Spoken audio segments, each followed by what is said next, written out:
parce que, ouais, comme beaucoup de gens, j'ai regardé tellement de films dans ma vie que rétrospectivement, j'essaye de dégager, tu vois, des moments un peu.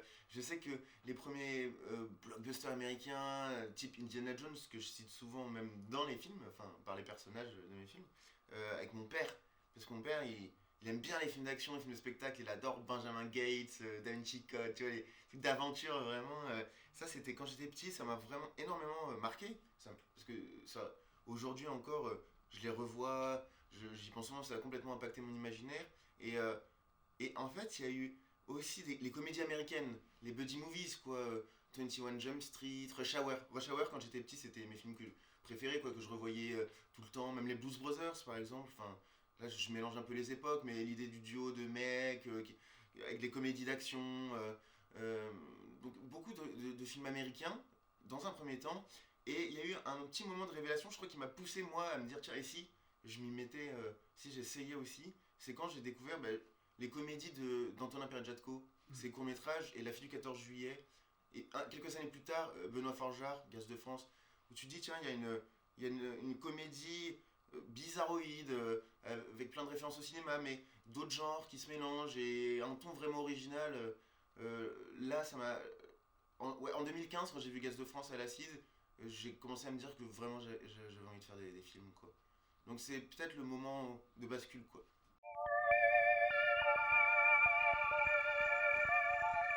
Ce qui était plutôt agréable pour moi, c'est que j'ai tourné donc des courts-métrages autoproduits dans ma Seine-et-Marne, enfin autour de chez mes parents.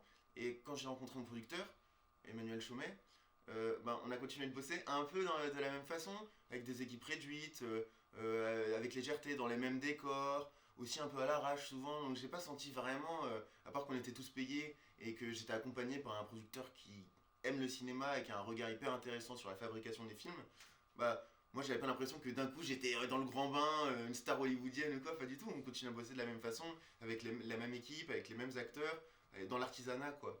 Et, et Le sang de la veine, c'est un court métrage, c'est mon premier court métrage produit, et je l'ai tourné en fait juste avant Grand Paris. C'est-à-dire que j'ai tourné en août Le sang de la veine et en septembre Grand Paris. L'idée c'est que je savais que j'allais tourner Grand Paris, que je venais de débloquer des petites subventions, et là j'ai flippé. Je me suis dit putain, ça fait 3 ans que j'ai pas tourné, il faut absolument que je fasse un truc, enfin que je me remette un peu avant de me lancer dans un marathon, parce que je savais que ça allait être dur et long, le tournage de Grand Paris. J'avais écrit ce petit huis clos, parce que c'est un film qu'on a tourné en 3 jours, qui était assez simple à mettre en place. Pendant le confinement, je l'ai écrit. Et c'est au même moment qu'on a eu les subventions. Non, je me suis dit, tiens, j'ai appelé Chaumet. Je lui ai dit, franchement, est-ce qu'il y a moyen peut-être de faire un court-métrage juste avant? J'ai envoyé le sang de la veine. Il m'a dit, on y va. Donc c'était ma première expérience de court-métrage produit. J'ai joué un tout petit rôle. Il y avait l'idée vraiment de se mettre dans l'énergie qu'on allait poursuivre ensuite sur Grand Paris. C'est la même équipe. Tous les gens au casting du sang de la veine, on les retrouve dans Grand Paris. C'était vraiment très fluide. Pareil, j'ai pas eu l'impression de sauter d'un coup dans un inconnu total avec Grand Paris, parce que je connaissais quasiment toute mon équipe. On bossait de la même façon, c'était juste plus long en fait. Juste un tournage beaucoup plus long que ce dont j'avais l'habitude, parce qu'on a tourné 18 jours. Après, ça reste court pour un long métrage, mais avant ça, c'était plus 2 jours, 3 jours. Sauf Moseb, mon tout premier court métrage, j'avais tourné 15 jours. C'était déjà une ambition démesurée en fait. Ouais.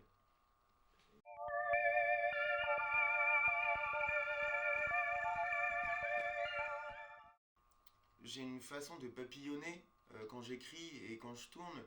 Et d'ailleurs, c'est drôle parce que. Alors, je ne l'ai pas prévu, hein, je m'en rends compte maintenant, mais il y a un personnage à un moment qui arrive et qui dit j'ai suivi un papillon bleu. Et je me dis que moi, c'est ça, je suis un petit papillon. Enfin, je suis les papillons comme ça. Et donc, il y a vraiment une façon d'écrire qui tient de la digression. Euh, euh, Parfois, je m'emballe dans une séquence qui peut sembler gratuite et je vais jusqu'au bout. Je développe le concept et la blague. Et parfois, je vais un peu trop loin. Et ça dure un peu trop longtemps. Et c'est dans cette durée en trop que réside, je pense, mon style ou une poésie qui, d'un coup, tu te demandes est-ce que c'est gratuit ou pas, qu'est-ce que ça fout là, mais c'est cette accumulation de petits dérapages, de petits surplus, je pense, qui crée moi mon rapport à la façon dont je vais raconter les histoires. Je suis pas très efficace dans la narration. Moi, j'aime bien flâner, j'aime bien me, me laisser emporter un peu par tel dialogue, pas forcément utile pour la suite du récit, ou peut-être que si finalement à la fin tu te dis, mais le récit c'était aussi la somme de toutes ces anecdotes, de toutes ces digressions apparemment futiles, quoi. Et je pense que ça c'est ma façon d'être, et vu que je suis pas un scénariste quoi pro ou méthodologique, c'est vrai que j'écris beaucoup sur le fil, après je prends du recul, j'essaye de structurer, voilà, mais tous parce que j'ai fait 4 courts-métrages et donc ce film, et il y a toujours eu ce goût de la digression, du dialogue qui va vers quelque chose d'inattendu. Moi, globalement, j'aime quand on m'emmène quelque part que j'attendais pas, que ce soit autour d'un dialogue ou d'une rupture de rythme ou d'un changement de genre, qu'on fait appel à la science-fiction, à l'aventure. Euh, Moi, c'est ce qui me plaît en tant que spectateur.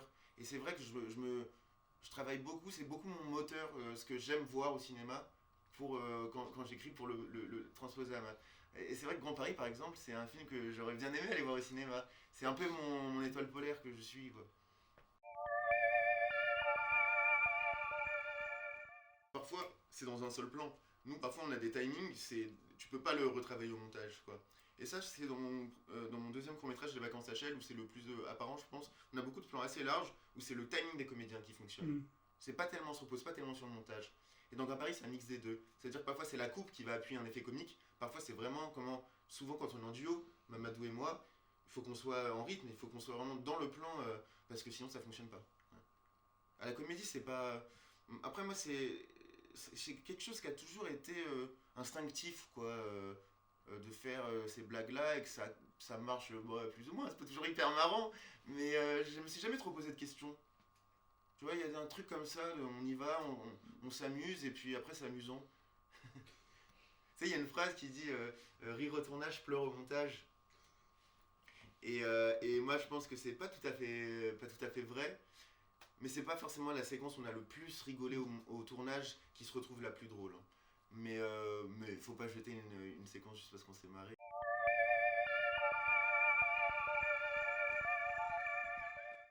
Par les clichés, j'ai une relation ambiguë, parce que je trouve qu'il y a toujours un truc un peu vrai dans un cliché, et puis c'est toujours un peu con aussi. Donc moi j'aime bien jouer, les poser là, et puis les détricoter, euh, prendre parfois le contre-pied, mais pas systématiquement. Par exemple, les personnages de Grand Paris, c'est vrai que ils ont ce côté, ils sont en survêt, ils sont habillés en mode street, ils fument des joints, il y a tout un truc, tu te dis bon bah c'est des racailles de base quoi. Et puis finalement, de fil en aiguille, il y a quelque chose qui se passe et la carapace s'effrite et on se rend compte qu'ils sont peut-être plus complexes ou nuancés ou surtout plus bienveillants que ce qu'on pourrait croire de prime abord. Et moi ça m'intéresse beaucoup. Euh, Ça rejoint ouais, une démarche presque politique, enfin à ma modeste mesure, tu vois, mais l'idée de montrer ce territoire-là qui m'est très cher parce que bah, c'est le seul que je connaisse, dans lequel j'ai vécu toute ma vie, sous un jour un peu nouveau. Enfin, euh, au-delà des stéréotypes qui sont quand même toujours très négatifs ou péjoratifs sur la banlieue, il y a des deals, il y a des gens qui meurent, il y a des barres d'immeubles, tout le monde est triste, enfin tu vois, qui est une réalité de certains endroits, bien sûr, mais qui résume pas toute l'île de France selon moi. Parce que moi j'ai vécu donc, dans une ville, Chelles, où il y a des cités, où il y a des barres d'immeubles, où des fois c'est chaud, mais moi je suis dans un quartier hyper pavillonnaire à côté, tu vois, et tout se mélange et tout communique, et c'est aussi ça la richesse, moi je pense, de la banlieue parisienne, que j'avais envie de mettre en avant, et je me suis dit aussi que c'était un territoire plein de potentiel, et qu'il y avait moyen de faire du cinéma. Et qu'on en faisait trop peu souvent. Quand on va en banlieue, c'est pour faire des films avec des sujets ou des thématiques. Et là, moi j'ai envie de faire du cinéma, quoi.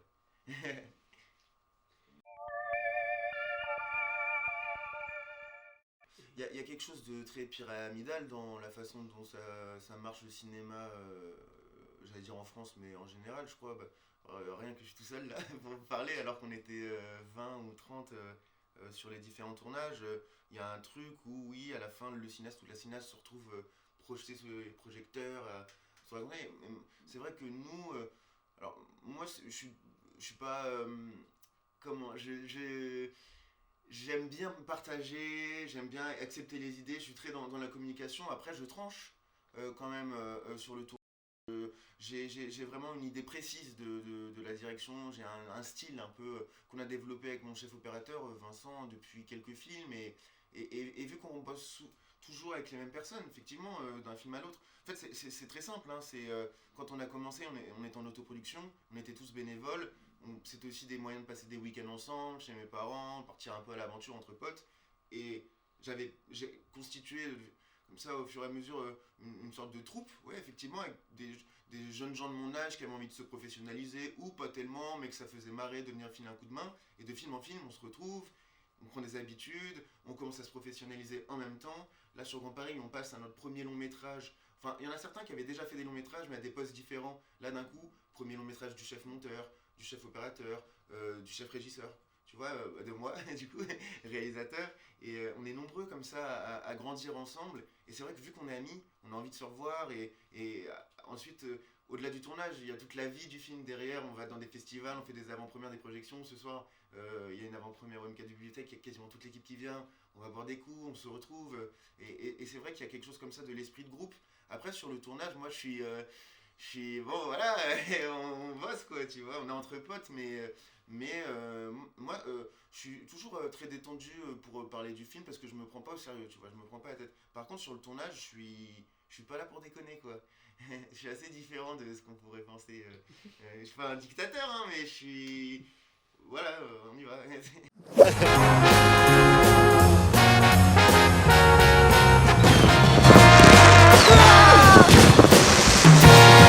Vous venez pas avec nous? Non, on a des nouvelles aventures qui nous attendent, mec.